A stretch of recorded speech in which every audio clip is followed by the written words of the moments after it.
Love talking. Thank you very much. Can you hear me okay? Yeah. Excellent. Well, look, firstly, my real sincere apologies that I'm not there in person. Very sadly, I am at the tail end of influenza type A, which I can thoroughly recommend get your shots because it is unpleasant. And as much as I love South Australia, I didn't want to share this particular part of the experience with all my wonderful colleagues there. So also acknowledge that you're all on the land of the Kaurna people. I'm here on the land of the Gadigal people, and pay my respects to elders past, present, emerging, and any Aboriginal or Torres Strait Islander colleagues that are in the room and part of this very important conversation today. I don't think there's been a more exciting time to be involved in the housing system if you have an ambition to be a part of deep and structural change, perhaps since the post-World War II era, and I think the opportunity that all of us have as leaders in the system, which is obviously why you're here at this symposium today, is to really lean into this moment in time. I want to just go back and reflect a little bit on where the sort of systems come from, and then offer some observations and perhaps a little bit of insight into what Housing Australia is doing, and then I think we'll have some time for Q&A at the end. But I want to start by telling you a story about Jack. Jack and his wife and 2 children arrived on the docks of Port Adelaide in the 1950s. And the very first house that they moved into was what we would now call public housing, but it was built by the South Australian Housing Trust, and it provided a place for working class people to get a start in life, to have somewhere affordable to rent. And right around Australia in the 1950s, that story was very familiar. There was a large production of new housing happening out of the public housing system, and it created opportunity for people like Jack. And in Jack's case, he went on, he worked hard, saved up, he bought a home, and it created generational opportunity. And I know personally about the impact of that because Jack was my grandfather, and I know how much my family benefited from that early access to the public housing system in South Australia at a time when, in the 50s, 9 out of 10 households going into public housing in South Australia were households that were working families, that were predominantly people that had a lower income or a moderate income, as we would call it today, but they needed somewhere affordable to rent, to save up, and it created both a means of production of new supply, but also opportunity to go on and purchase. Now, we all know there's been a lot of discussion and diagnosis of the problem of the housing system's faces, but we know that there was some big shifts, and that probably in South Australia, the biggest sort of shift was by the 1990s, that statistic had reversed, that in the 50, 9 out of 10 households going into public housing were working families. By the 90s, that changed, and the purpose of public housing became predominantly a social response, as it did in many places around the country. So 9 out of 10 households going into the public system were predominantly reliant on benefits or other forms of government support. What that's meant over time is that we see that over the course of decades, there's been multiple problems that have emerged in the housing system that we're all here to tackle. There's been obviously a substantial underinvestment over decades into what we now call social housing, housing for those most in need. And as a proportion of the overall housing stock, social housing has shrunk in most jurisdictions quite substantially, but for the occasional injection of significant amounts of government support. But there's also been this emerging and growing problem of the missing middle, where people who otherwise would have found somewhere affordable to rent have struggled in the private market. And then there's also been increasing barriers to get access to home ownership. So it kind of brings me to my hypothesis that this is an incredibly exciting time for us all to be involved in the housing system. And I say that because I believe that we are in a place and a point where the public conversation has evolved, so too has the political will, and there's been a clarion call to action. And what it means is that community sentiment, industry readiness, and the opportunity to work differently and in ways that we can find solutions has emerged. And really my call to everyone in the room is that now is the time to grasp the nettle, to do the difficult things, to think differently, and to look at how we can actually make significant structural and long-term changes that create thousands more homes, but really start to address the very significant challenges that have been evident in the system for decades. I'm going to very briefly talk about four kind of key areas before we then move to some Q&A. I'll talk a little bit about what Housing Australia is doing, but probably from an emphasis of the point that Housing Australia is a very small part of a much larger ecosystem, and the opportunity that we can help with is perhaps to catalyse how other actors in the system can really drive change. I want to talk a bit about some observations we've got about clarity of purpose amongst different actors in the system. I'm going to talk very briefly about a little bit about managing risk and some of the partnering models that we're starting to see that are emerging that really are about how we produce more of the sorts of housing across the diversity of the housing continuum that we can think is needed in Australia. So firstly, a little bit about Housing Australia and the things that the government have asked us to really drive in the next couple of years. Let's start with the observation that the Commonwealth is really leaning into the housing problem, and I don't speak on behalf of the government. Housing Australia is an independent agency of the Commonwealth, charged with delivering some very particular programs, but you can see it right across the board. There's a real ambition and effort to use all the levers available. The ones that we've been asked to have primary carriage of, they do have interventions that we can support right across the housing continuum. Firstly, talk a little bit about the home ownership side, because I think that we observe that there are a range of people who are in the market, particularly in private rental, that could otherwise access home ownership with a little bit of support. So the Home Guarantee Scheme has been something that's been established for a number of years. Last financial year, it helped 1 in 3 first home buyers around the country. This year, we'll hit around 45,000 households in Australia who've been supported through that scheme. And the government announced during the election that that scheme will be expanded in the course of FY26 to remove some of the income caps and also remove the cap on the number of scheme places, so that we'll move from 50,000 places a year capped with some income limits to a point where any first home buyers around the country who are purchasing a property within certain price points will be able to be supported by the Home Guarantee Scheme. What that means is that for home buyers that have capacity to save something, that will be able to save up to 5% as a deposit, they will be able to be assisted to get into the market sooner than they otherwise would. The other major home ownership initiative that we've been asked to support and to get up and running later this year is the Help to Buy scheme. That's the Commonwealth's scheme to support those that need assistance to get into the market with equity support. And on behalf of the Commonwealth, Housing Australia will be able to offer eligible purchasers 30% of the cost of an existing home or 40% of the cost of a new home, which significantly reduces the amount that someone has to service as a first mortgage to get them into the market. So both of those are two fundamental planks in an overarching housing strategy that complements a range of other government programs around the country, but is starting to look at ways to say, can we support some people to get into the home ownership market sooner? But then, of course, there's the products that we've been asked to deploy that are supporting people to get into more or have increased access to more social and affordable housing. And I know this conversation today is largely about affordable housing, but I'll cover off a little bit in terms of both the Housing Australia Future Fund facility and the National Housing Accord facility. Monday will mark the end of the contracting period of the first 2 rounds of both of those, the HAF and the NAF. And while we'll hold some public announcements post that, we'd expect that we will be announcing that we've supported through contracts up to about 18,000 homes through those first 2 rounds. There is significant additional support available because the government's target announced for those programs is up to 40,000 homes.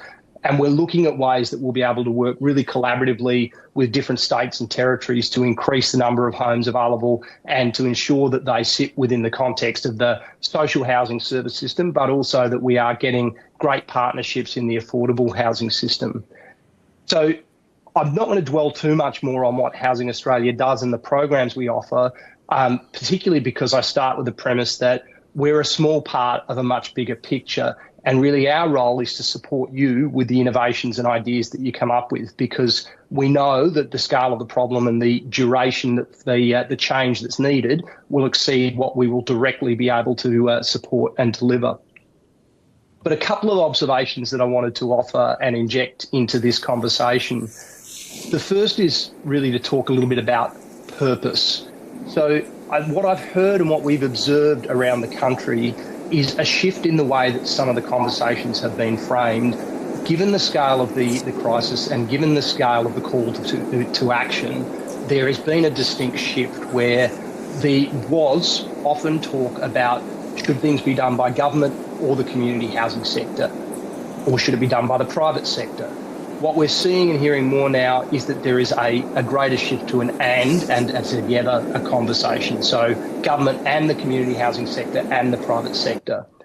Within the community housing sector, we've heard this conversation shift from how can we solve to build this particular project to how do we solve to build a better system. And that also goes to the stewardship of the overall system and the considerations for how you move people through and support people with appropriate housing commensurate with where their circumstances in life take them. And we've also seen this private sector really step up. There has been a long-held view that the role of the private sector restricts its ability because it's primarily focused on making profit. We don't see a profit motive as a bad thing. In fact, we think it brings particular disciplines to how the problem can be solved.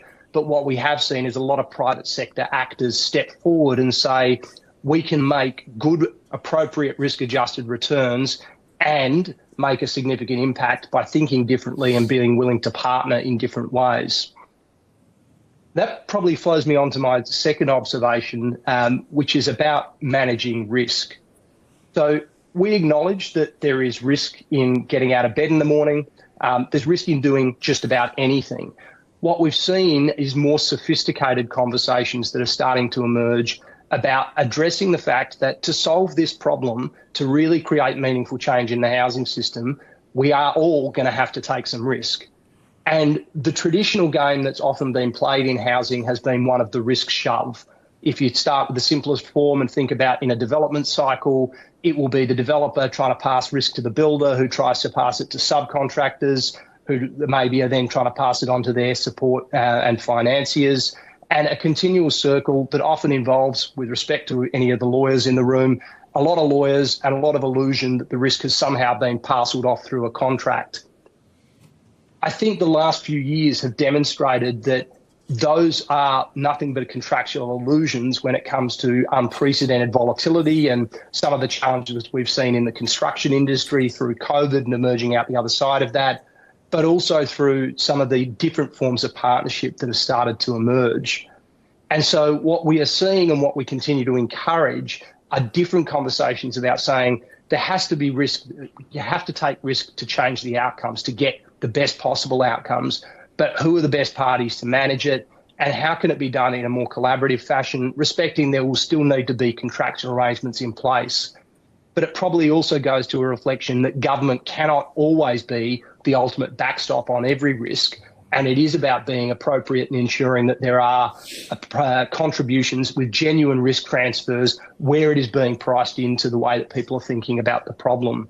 These are opportunities as we start to tackle how do you create value and protect value in the long term. And for particularly in the community housing sector and for those who have interest in the long-term housing outcomes, really ensuring and thinking about the nature of protecting risk over decades, because that is the nature of the long-term housing outcomes that are trying to be achieved.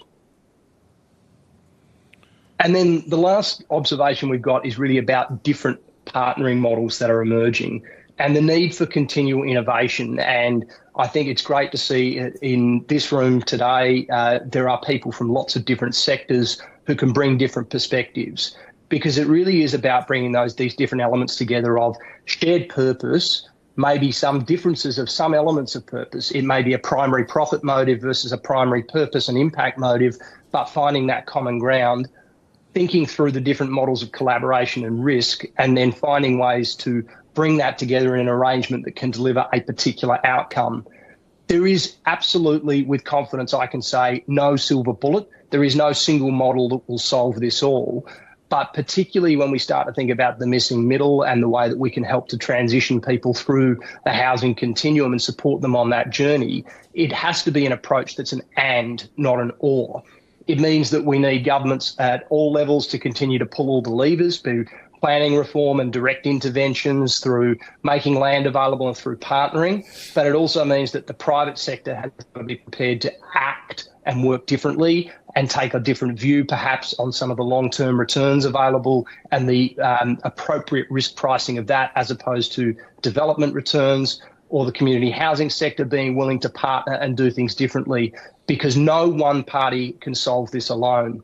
And if you reflect back a couple of years ago, the Leptos review into what was then NIFIC and has now become Housing Australia forecast that over the next 2 decades, if we think about this simply from the capital side, over the next 2 decades, the quantum of capital needed to solve the housing demand for social and affordable housing is something in the order of $290 billion.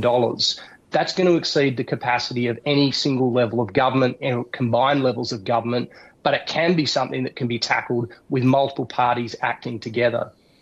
I'm really proud that Housing Australia has been asked and entrusted by the government to do some things that we think over the next 3 years, between the home ownership programs and the HAF and the NAF and the NIF crisis and transitional and some other funds, we'll have the opportunity to support many of you in this room and other organisations to support something in the order of 500,000 Australians with earlier access to home ownership and better social and affordable housing. But really my key message today is that for everyone, for each of you as a leader, as someone that cares about housing, regardless of the sector that you represent, there is enormous opportunity, and now is the moment when we have to grasp the nettle. If we lean in, we can find different solutions. And we're very grateful to have the opportunity to work with you, but now is the time for us to take action and to prove to the community that collectively we can respond and we'll use all the tools available to deliver the housing that the community needs and wants. Thank you very much for your time, and I'll hand over for any questions. Thank you. So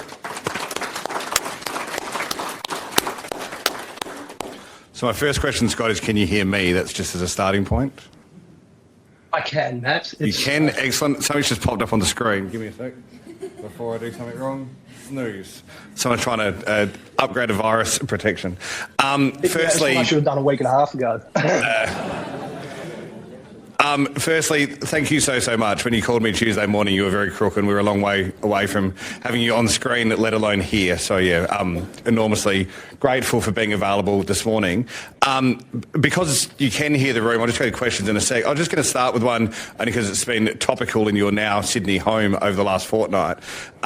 There's been a lot of talk about land availability from non-traditional sources. I see Faith kind of community housing have been pretty kind of front and centre in the last fortnight. What are your observations on how quickly that dial has turned, that people who couldn't put land into the traditional market see themselves as playing a role in this kind of missing middle part? I think that it comes together with the observation that the groundswell, I guess, the community sentiment has turned, that's my perception, in the last 12 or 18 months to demand a more assertive action from government as the enabler. And when we think about, for example, the faith-based sector, what we've seen and heard, and we were meeting with Faith Housing Association, Faith Housing Alliance a couple of days ago, many of their members have access to land that's zoned in a way that it was historically unable to be used for anything but a defined community use, meaning largely a place of worship. There's been some work done to create planning reform that means that that community use, the concept can be extended to think of it as, you know, a place of worship, but also to include integrated housing, social and affordable housing. And I think the willingness to create the planning change has come from community sentiment. As that planning change comes to the fore, I think those organisations are very much open to it because it's both a mission-driven opportunity, but also a recognition that it enables them to get some better usage out of that land. So there's kind of two drivers. And it is, again, it's a part, it's not the entirety of the solution, but it's an important part because there's sort of latent potential. And as the Faith Housing Alliance point out, often churches and surrounding church land was acquired and built in places that now are quite central, well located, the sort of places that you actually want to see affordable housing, because that's where you want key workers to have access to community amenity and to be able to live in the places that they're often working in. Thank you. We'll try to take two questions and then let you get back to your peppermint tea. Does anyone from local government want to kick off? Ben or Matt or Innes or Paul or... Innes, yep. I was just reflecting as you talked about the partnerships that, from a local government perspective, sometimes the missing partner is the community. So, yes, there might be a general community groundswell of we need affordable housing. Matt, you're going to have to repeat this. Sorry. Yeah, no, that's fine. Yep. Too loud. Or too quiet. Am I related? Yep. You go first. Yep. Thanks for interpreting me, Matt. Essentially, when council, I'm focusing on Bringa, when we're looking at how we develop, when we've got small parcels of land, the community who can buy absolutely don't, they don't want that change. They don't want to sacrifice their open space. They don't want something happening in their backyard. So how do we understand that kind of change? So, Innes from the City of Pringa, you probably know from previous Homestart roles and other things.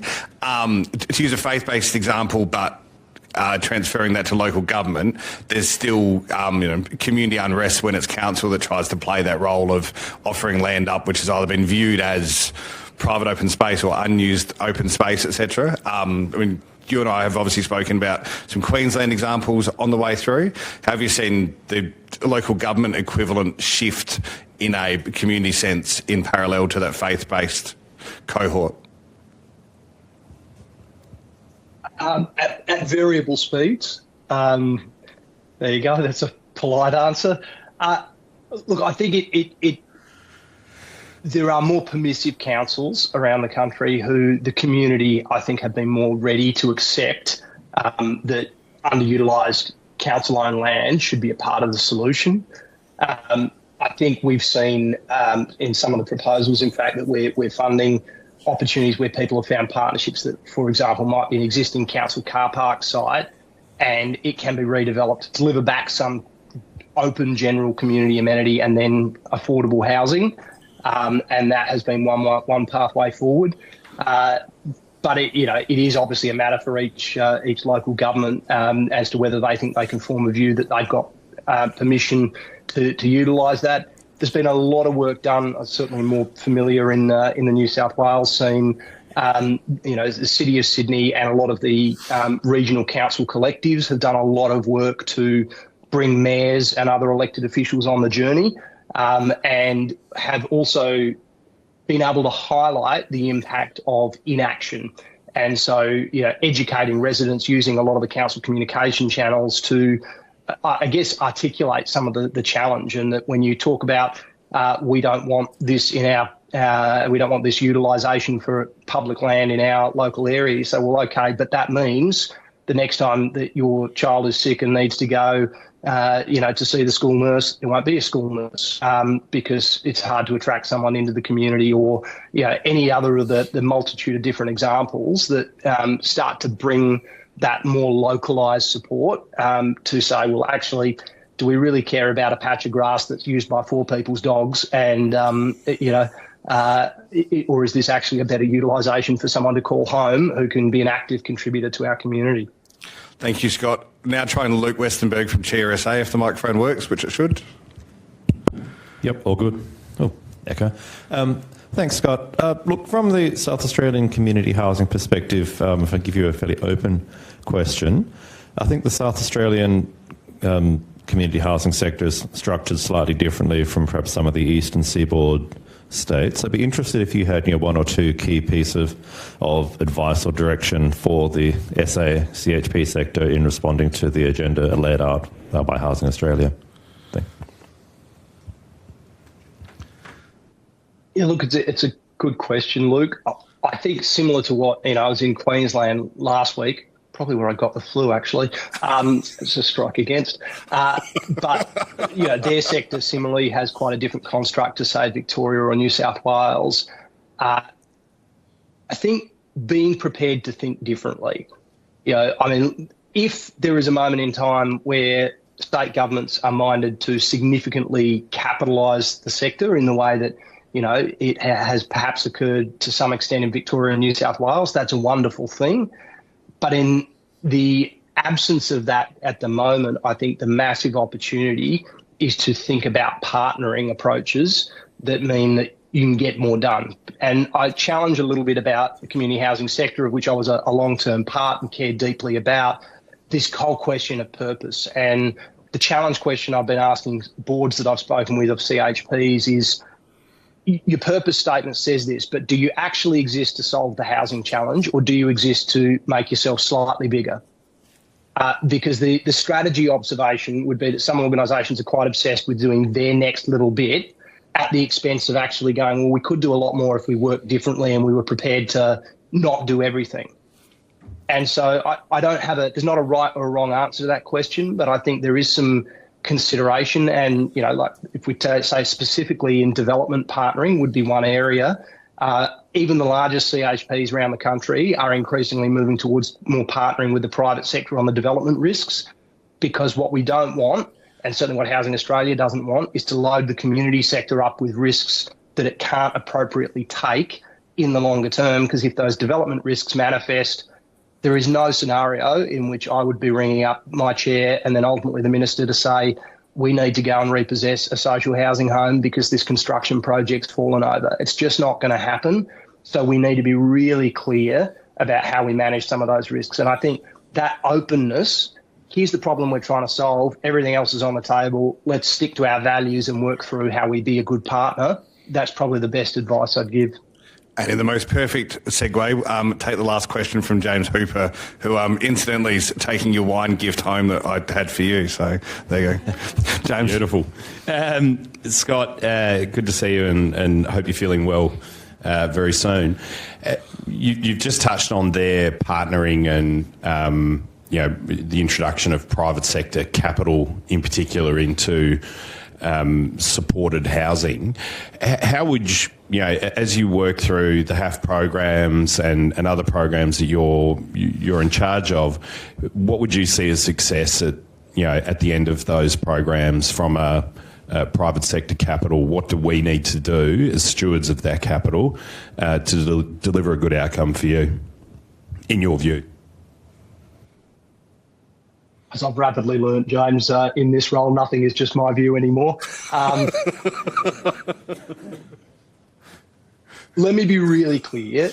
The most important thing that Housing Australia will do is support you to deliver, and in the HAF and the NAF, 40,000 units of social and affordable housing. That is what success looks like. That's number 1, 2, 3 and 4. So however we get there, that is the fundamental, because what we want to do is see a substantial increase in this supply of social and affordable housing.